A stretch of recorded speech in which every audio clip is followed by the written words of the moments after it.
एक बार गांव के दो व्यक्तियों ने शहर जाकर पैसा कमाने का निर्णय लिया। शहर जाकर कुछ महीने इधर उधर छोटा मोटा काम कर दोनों ने कुछ पैसे जमा किए।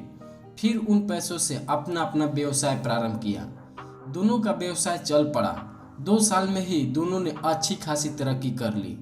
व्यवसाय को फलता फूलता देख पहले व्यक्ति ने सोचा कि अब तो मेरा काम चल पड़ा है, अब तो मैं तरक्की की सीढ़ियां चढ़ता चला जाऊंगा। लेकिन उसकी सोच के विपरीत व्यापारिक उतार चढ़ाव के कारण उसे उस साल अत्यधिक घाटा हुआ। अब तक आसमान में उड़ रहा हुआ व्यक्ति यथार्थ के धरातल पर आ गिरा। वह उन कारणों को तलाशने लगा जिनकी वजह से उसका व्यापार बाजार की मार नहीं सह पाया। सबसे पहले उसने उस दूसरे व्यक्ति की व्यवसाय की स्थिति का पता लगाया जिसने उसके साथ ही व्यापार आरंभ किया था। वह यह जानकर हैरान रह गया कि इस उतार चढ़ाव और मंदी के दौरान में भी उसका व्यवसाय मुनाफे में है। उसने तुरंत उसके पास जाकर इसका कारण जानने का निर्णय लिया। अगले ही दिन वह दूसरे व्यक्ति के पास पहुंचा। दूसरे व्यक्ति ने उसका खूब आदर सत्कार किया और उसके आने का कारण पूछा। तब पहला व्यक्ति बोला, दोस्त, इस वर्ष मेरा व्यवसाय बाजार की मार नहीं झेल पाया, बहुत घाटा झेलना पड़ा। तुम भी तो इसी व्यवसाय में हो, तुमने ऐसा क्या किया कि इस उतार चढ़ाव के दौरान में भी तुमने मुनाफा कमाया? यह बात सुन दूसरा व्यक्ति बोला, भाई, मैं तो बस सीखता जा रहा हूँ, अपनी गलती से भी और साथ ही दूसरों की गलतियों से भी।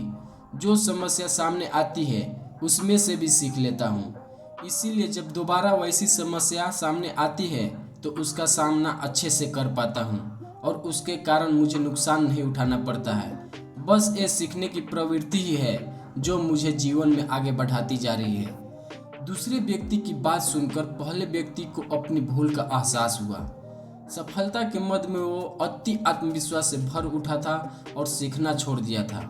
वह यह प्रण कर वापस लौटा कि कभी सीखना नहीं छोड़ेंगे। उसके बाद उसने कभी पीछे मुड़कर नहीं देखा और तरक्की की सीढ़ियां चढ़ता चला गया। दोस्तों, इस कहानी से हमें यही सीख मिलता है कि जीवन में कामयाब होना है तो इससे पाठशाला मान हर पल सीखते रहिए। यहाँ नित्य नए परिवर्तन और नए विकास होते रहते हैं। यदि हम स्वयं को सर्वज्ञता समझने की भूल करेंगे तो जीवन की दौड़ में पिछड़ जाएंगे, क्योंकि इस दौड़ में जीतता वही है जो लगातार दौड़ता रहता है। जिसने दौड़ना छोड़ दिया उसकी हार निश्चित है। इसीलिए सीखने की ललक खुद में बनाए रखें, फिर कोई बदलाव, कोई उतार चढ़ाव आपको आगे बढ़ने से नहीं रोक सकता। जय हिंद।